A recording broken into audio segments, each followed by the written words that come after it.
Welcome to all of you. My dear student, today we will discuss basic concept of organic chemistry, hybridization. Now, actually, the question is what is hybridization? Hybridization क्या है?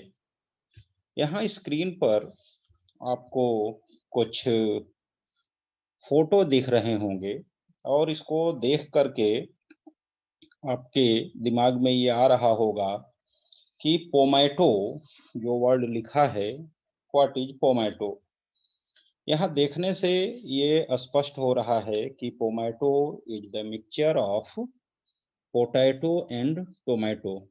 It means कि pomato जो है इन दोनों का mixture है, इन दोनों का क्रॉस है। नीचे एक और फिगर है डंकी, हॉर्स एंड म्यूल का।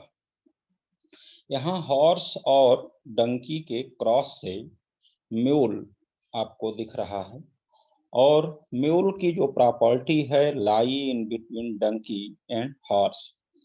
तो ये तो कुछ वेजिटेबल्स या एनिमल्स में हो गया। इट मीन्स कि pomato and mule both are the hybrid product of pomato tomato and Dunki horse respectively. Now, in the case of chemistry, chemistry के केस में हम जानते हैं कि जो कोवैलेंट बॉन्ड फॉर्म करते हैं वो वास्तव में एटम में उपस्थित नंबर ऑफ अनपेयर्ड इलेक्ट्रॉन के इक्वल होते हैं। अर्थात किसी एटम में जितने भी नंबर ऑफ अनपेयर्ड इलेक्ट्रॉन उपस्थित हैं वो उतने ही कोवैलेंट बॉन्ड फॉर्म करेंगे। लेकिन हम जानते हैं कि कुछ एलिमेंट्स ऐसे हैं जैसे यहाँ बेरिलियम, बोरॉन और कार्बन हैं। इस जनरलाइजेशन के एक्सेप्शंस हैं। इस जनरलाइजेशन को वो फॉलो नहीं करते कि इनके आउटर मोस्ट सेल में जितने भी अनपेयर्ड इलेक्ट्रॉन हैं ये उतने ही बॉन्ड फॉर्म करें।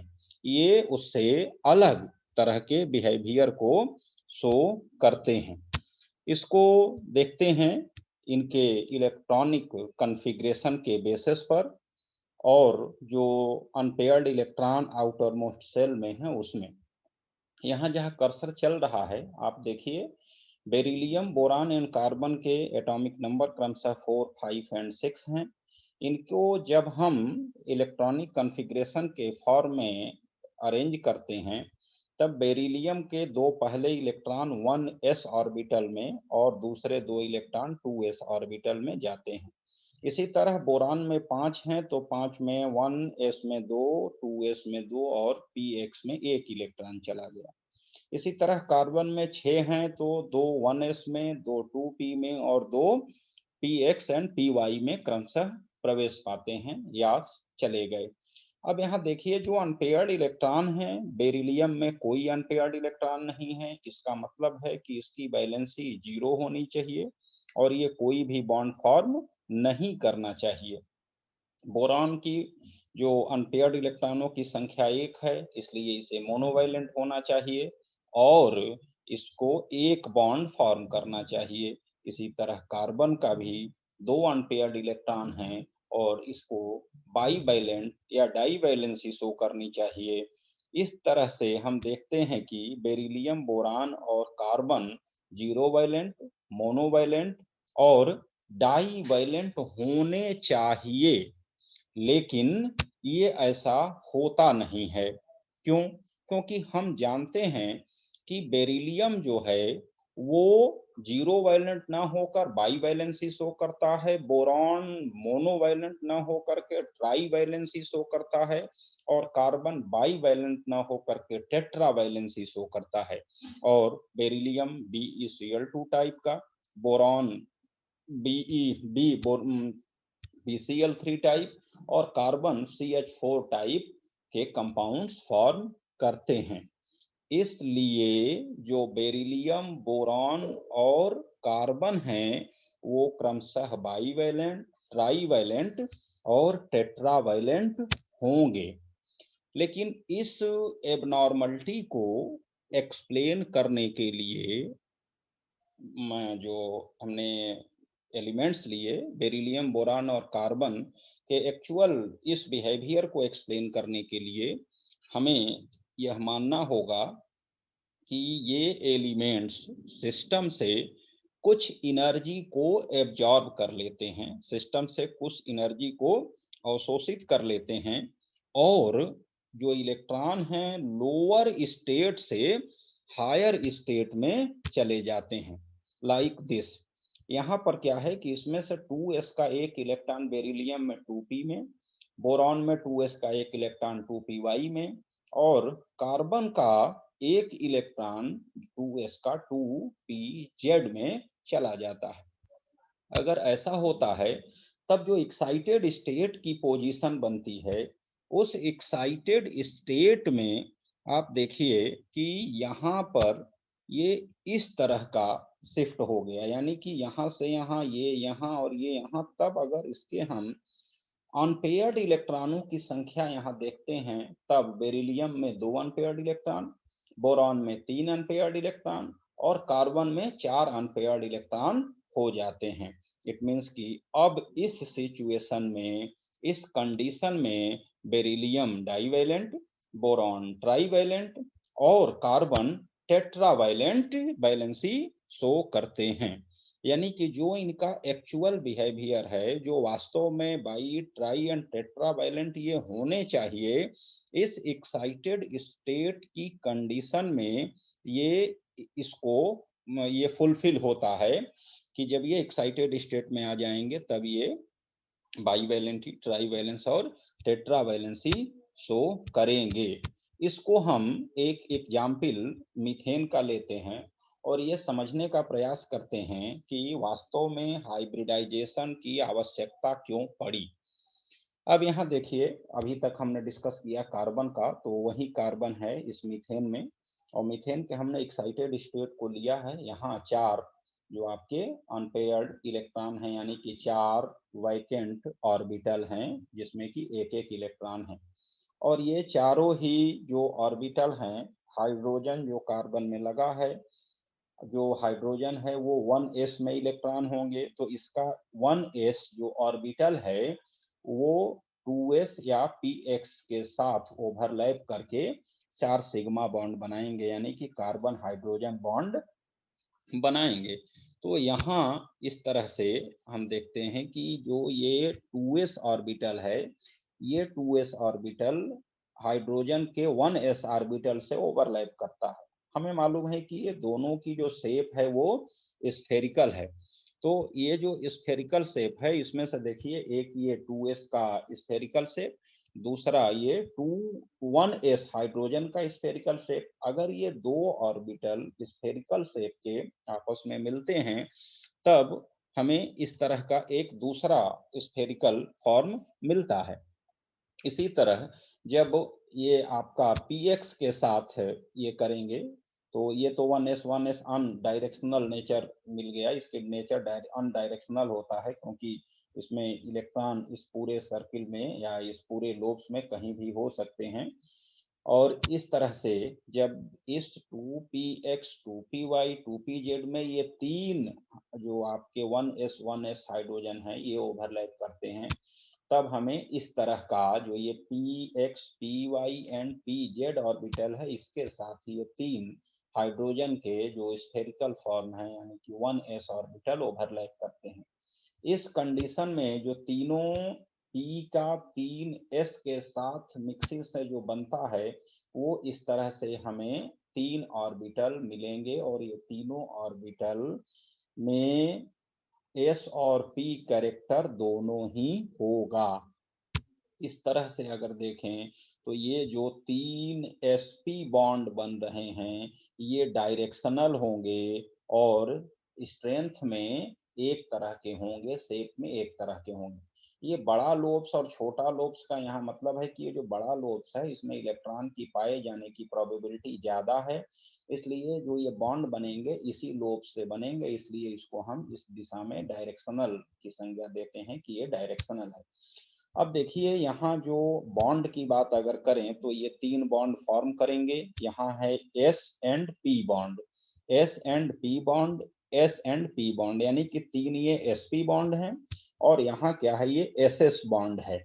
अगर हम हाइब्रिडाइजेशन कॉन्सेप्ट नहीं जानते हैं, उसके पहले की बात है ये। तो यहाँ जो ये 3 बॉन्ड बन गए, इन तीनों की स्ट्रेंथ एक तरह की हो गई क्योंकि ये एक तरह के बॉन्ड हैं।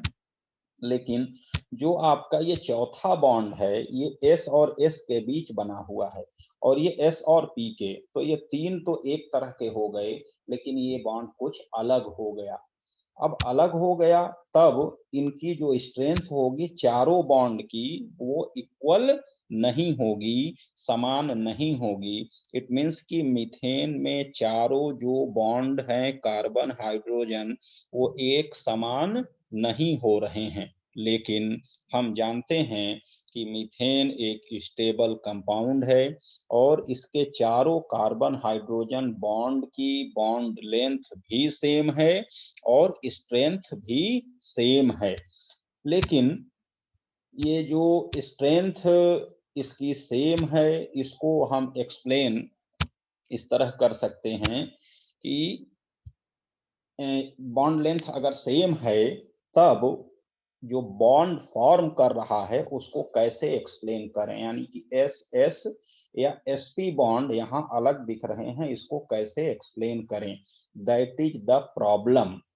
तो इस प्रॉब्लम को ही एक्सप्लेन करने के लिए हाइब्रिडाइजेशन कॉन्सेप्ट को इंट्रोड्यूस किया गया, क्योंकि चारों बॉन्ड सेम हैं और अगर हाइब्रिडाइजेशन कॉन्सेप्ट को हम इन्वॉल्व नहीं करते हैं, इंट्रोड्यूस नहीं करते हैं, तब ये चारों बॉन्ड सेम ना हो करके डिफरेंट बॉन्ड की तरह हमें दिखाई देते हैं।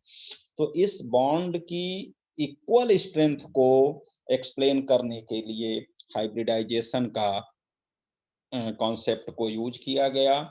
And to explain this anomalous behaviour of the carbon, a new concept was introduced, that concept is hybridization. इस कॉन्सेप्ट को हम हाइब्रिडाइजेशन कहते हैं और इस कॉन्सेप्ट को सबसे पहले केमिस्ट लिनस पॉलिंग ने 1931 में मीथेन के स्ट्रक्चर को एक्सप्लेन करने के लिए डेवलप किया या दिया। तब इसके बिहाफ पर हम हाइब्रिडाइजेशन को इस तरह से एक्सप्लेन कर सकते हैं कि हाइब्रिडाइजेशन में be define as the mixing of two or more than two atomic orbitals of an atom having nearly same energy to give an equal number of new identical orbitals with same energy and shape। अर्थात किसी भी compound में जब दो या दो से अधिक लगभग समान ऊर्जा वाले एटॉमिक ऑर्बिटल आपस में मिक्स हो करके उतनी ही संख्या में नए ऑर्बिटल नए एनर्जी के साथ और सेम एनर्जी के साथ देते हैं, तब इस पूरी प्रक्रिया को, इस पूरी घटना को हम हाइब्रिडाइजेशन कहते हैं। इस हाइब्रिडाइजेशन में अब अगर ऑर्बिटल की मिक्सिंग के आधार पर हम देखें तो इसको कार्बन के केस में, स्पेशली कार्बन यानी ऑर्गेनिक केमिस्ट्री में कार्बन को स्पेशली लें और कार्बन के केस में हमें 3 हाइब्रिडाइजेशन मिलते हैं। वो है sp3, sp2 और sp, ये 3 तरह के। इन तीनों को हम 1 बाय 1 डिस्कस करेंगे। यहाँ सबसे पहले लेते हैं sp3 हाइब्रिडाइजेशन। अब sp3 हाइब्रिडाइजेशन से स्पष्ट है कि इसमें एक s ऑर्बिटल और 3 p ऑर्बिटल आपस में मिक्स हो करके sp3 हाइब्रिड ऑर्बिटल फॉर्म करेंगे। अर्थात sp3 हाइब्रिडाइजेशन में एक s और 3 p ऑर्बिटल मिल करके sp3 हाइब्रिड ऑर्बिटल फॉर्म कहते हैं और इस घटना को हम sp3 हाइब्रिडाइजेशन कहते हैं। जिसको कि हम एक मीथेन के एग्जाम्पल द्वारा यहाँ फिर से एक्सप्लेन करेंगे।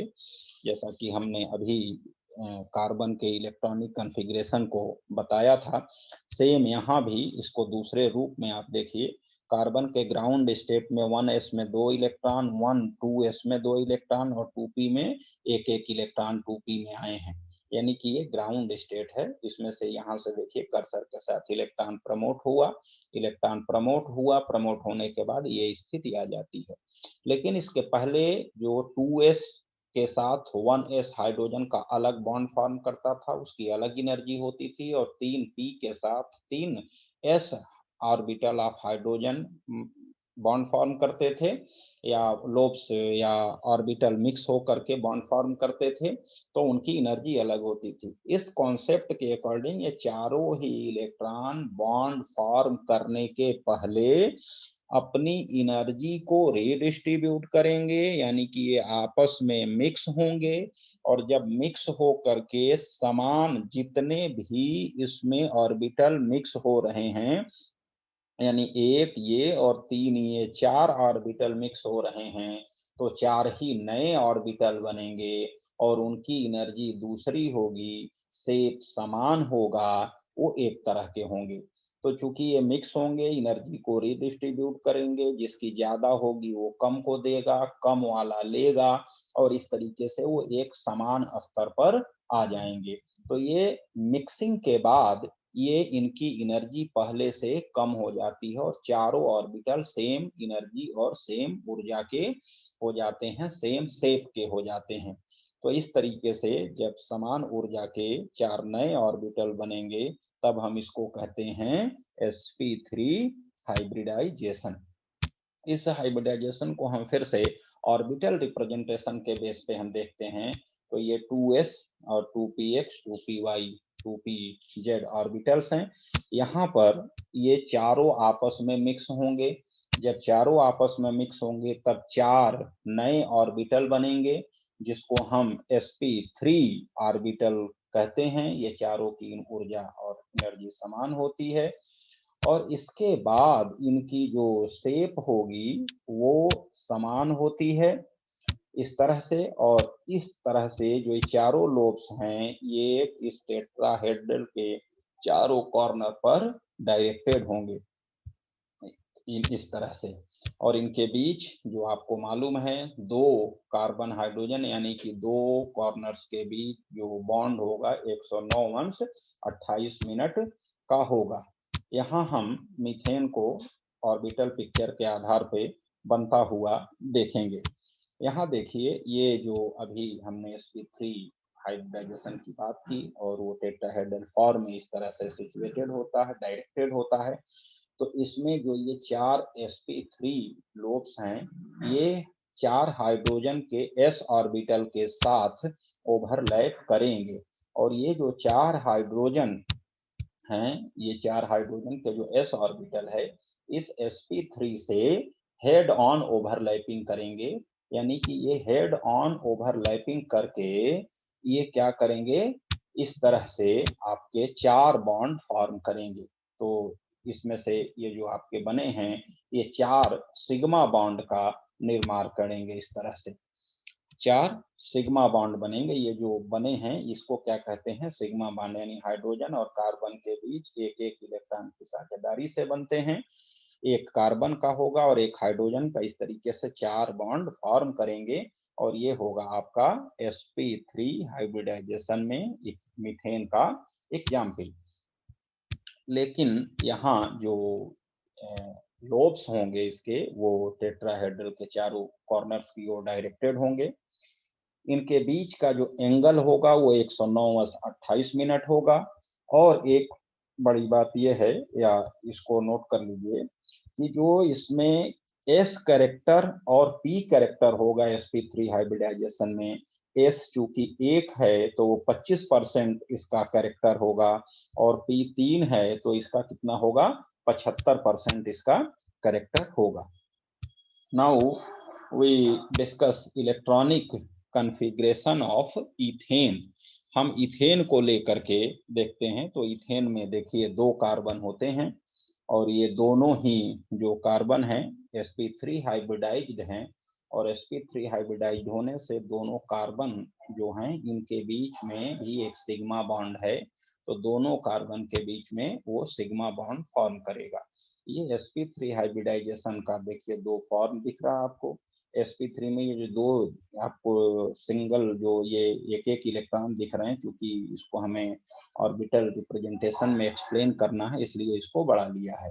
तो ये दोनों ही जो होंगे, ये एक इसका sp3 का एक लोब्स और sp3 का एक लोब्स ये आपस में मिल करके सिग्मा बॉन्ड बनाएंगे दोनों ही कार्बन के। तो इस तरह से ये देखिए ये यहाँ पर एक ये सिग्मा बॉन्ड दोनों ही कार्बन के बीच बन जाता है। इसको हम कहते हैं sp3 carbon carbon sigma bond. अब ये दोनों ही कार्बन के तीन तीन जो ऑर्बिटल हैं वो वैकेंट हैं, और ये जो वैकेंट ऑर्बिटल हैं ये वैकेंट ऑर्बिटल तीन तीन हाइड्रोजन दोनों कार्बन के s ऑर्बिटल के साथ ओवरलैप करेंगे, और वो ओवरलैप करके नए तीन तीन सिग्मा बॉन्ड बनाएंगे इस तरह से। तो यहाँ कुल मिला करके देखा जाए तो यहाँ पे तीन sp3s सिग्मा बॉन्ड बन गया, और ये यहाँ बन गया sp3 सिग्मा बॉन्ड। इसी तरह से जो ये कार्बन है, कार्बन के तीनों का जो आपका लोब्स होंगे वो इस तरह से होंगे sp3 हाइब्रिडाइजेशन में टेट्राहेड्रल फॉर्म में। अब इसको अगर हम ऑर्बिटल रिप्रेजेंटेशन के फॉर्म में लें तो पहले कार्बन का जो sp3 हाइब्रिडाइड चार ऑर्बिटल होंगे वो टेट्राहेड्रल में इस तरह सिचुएटेड होंगे। जो दूसरा होगा वो इस तरह से कार्बन और कार्बन के बीच सिग्मा बॉन्ड फॉर्म करेंगे, तो ये एक सिग्मा बॉन्ड यहाँ हो गया। बाकी ये जो तीन हैं इस कार्बन के और तीन इस कार्बन के, ये क्रमशः तीन तीन हाइड्रोजन दोनों कार्बन के लोब्स के साथ ये मिल करके इस तरह से 6 और सिग्मा बॉन्ड बनाएंगे। इस तरह इथेन में कुल 7 सिग्मा बॉन्ड हो जाएंगे, और इसके स्ट्रक्चर को हम इस तरह से एक्सप्लेन कर सकते हैं। Now discuss sp2 hybridization. ठीक वैसे ही जैसे हमने sp3 को एक्सप्लेन किया था, यहाँ भी 1 s ऑर्बिटल और 2p ऑर्बिटल आपस में मिक्स हो करके तीन समान ऊर्जा के नए ऑर्बिटल बनाएंगे, तो इसको हम कहते हैं sp2 हाइब्रिड ऑर्बिटल, और इस घटना को sp2 हाइब्रिडाइजेशन कहते हैं। इस sp2 हाइब्रिडाइजेशन को हम अगर इलेक्ट्रॉनिक रिप्रेजेंटेशन में समझने का प्रयास करें तो यहाँ देखिए जहाँ कर्सर चल रहा है ग्राउंड स्टेट आपको पहले से पता है, इसमें से एनर्जी को गेन करके एक इलेक्ट्रॉन 2pz में गया तो ये पोजीशन आ गई।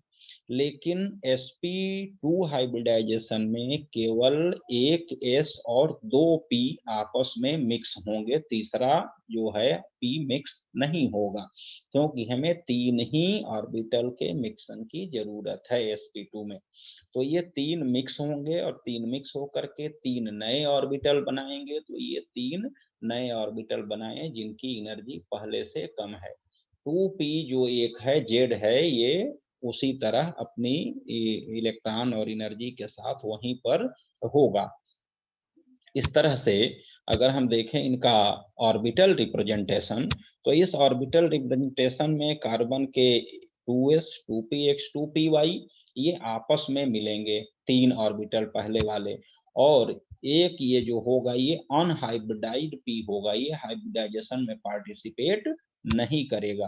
तो ये तीन आपस में 2s 2px 2py आपस में मिल करके ये एक set of 3 identical sp2 hybrid orbital form करेंगे, और चूंकि ये तीन हैं तब ये अगर एक साथ होंगे तो जो आप समझते हो कि जो इन सर्किल का जो आपका एंगल होता है सर्किल का वो 360 डिग्री होता है, तो उस 360 में ये लोब्स मैक्सिमम डिस्टेंस पर रहेंगे एक दूसरे के साथ, तब ये एक ट्राइंगुलर फॉर्म में आएंगे, और इनके बीच जो बॉन्ड एंगल होगा ये इस तरह से आएंगे, मैक्सिमम डिस्टेंस लोब के बीच रिपल्सन लगेगा तो ये मैक्सिमम रहेंगे, और ये एक ट्राइएंगुलर प्लेनर फॉर्म बनाएंगे।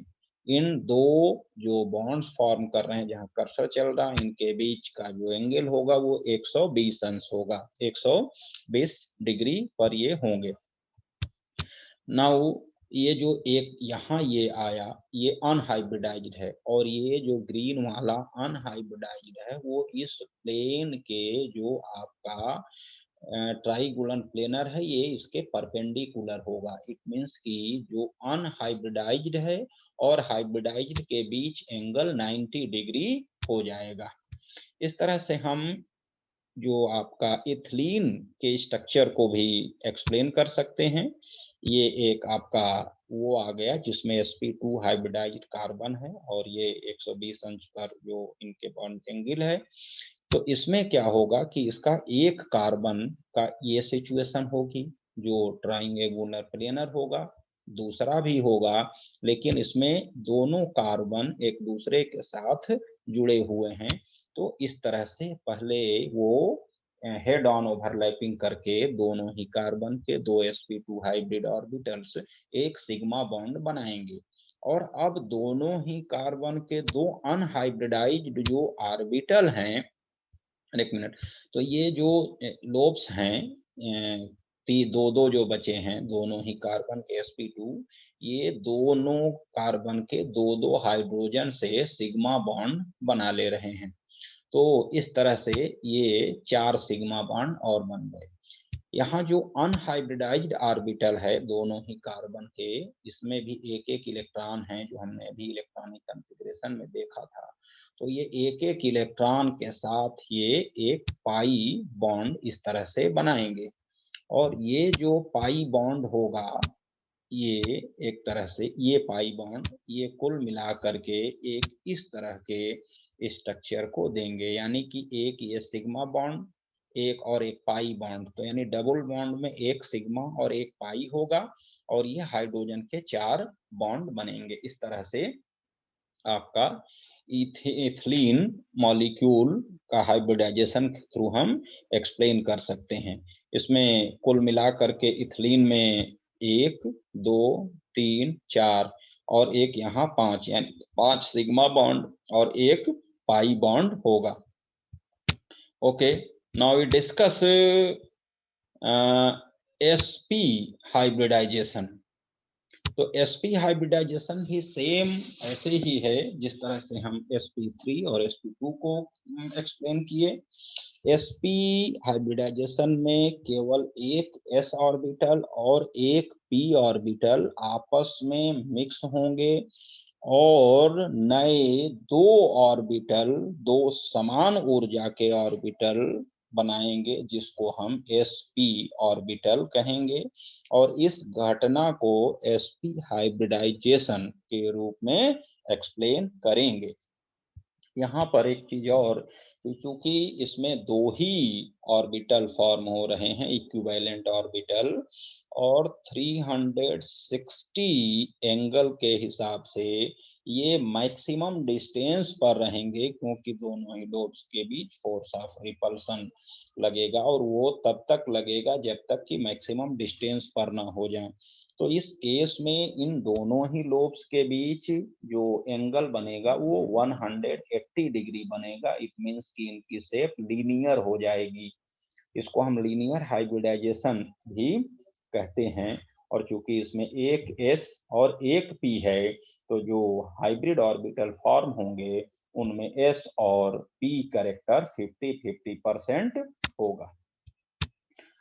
इसको अगर इलेक्ट्रॉनिक रिप्रेजेंटेशन में देखें तो अब आप समझ गए होंगे sp2 और sp3 से यहाँ ये सेम है, ग्राउंड स्टेट में इसका प्रमोशन हुआ एक इलेक्ट्रॉन का इस फॉर्म में आ गया, लेकिन जो आपका इथाइलिन मॉलिक्यूल है CH ट्रिपल बॉन्ड CH, तो प्रत्येक कार्बन के से एक एक हाइड्रोजन जुड़ा है, और एक हाइड्रोजन को कार्बन से जुड़ने के लिए एक ही वैकेंट ऑर्बिटल की आवश्यकता पड़ती है, तो वो केवल एक p ऑर्बिटल यहाँ एक s ऑर्बिटल से मर्ज होगा। अब ये दो मर्ज हो करके दो नए आइडेंटिकल ऑर्बिटल फॉर्म करेंगे जहां कर्सर चल रहा है, और दो जो पी वाई और पी जेड हैं वो क्या होंगे, अनटच्ड रह जाएंगे, वो अनहाइब्रिडाइज्ड ऑर्बिटल के रूप में रह जाएंगे। अब इसका अगर हम ऑर्बिटल रिप्रेजेंटेशन देखें तो देखिए यहाँ ये कार्बन का 2s orbital 2px 2py and 2pz है।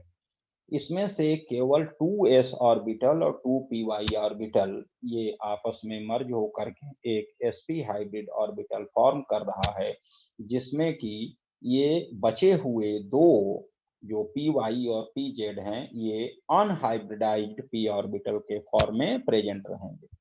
दो जो मिक्स हो रहे हैं वो दो नए sp2 हाइब्रिड ऑर्बिटल फॉर्म करेंगे ये वाले, और इनकी ऊर्जा क्या होगी, समान होगी। ये इस तरह से जो बनाएंगे इसमें ये एक दूसरे के साथ जो होंगे मैक्सिमम डिस्टेंस पर ये लोब होगा, और इनके बीच का जो एंगल होगा वो 180 डिग्री होगा। तो ये जो दो sp हाइब्रिड ऑर्बिटल हैं ये लीनियर फॉर्म में आ जाएंगे। यहाँ हम ये देखते हैं कि जो आपका ये लीनियर फॉर्म है, यानी कि दो sp हाइब्रिड ऑर्बिटल और दो अनहाइब्रिडाइज्ड sp ऑर्बिटल है, इनकी एक साथ, चूंकि ये कार्बन में अनहाइब्रिडाइज्ड भी उसी कार्बन का भाग है, तो वो इस फॉर्म में हमें दिखेंगे।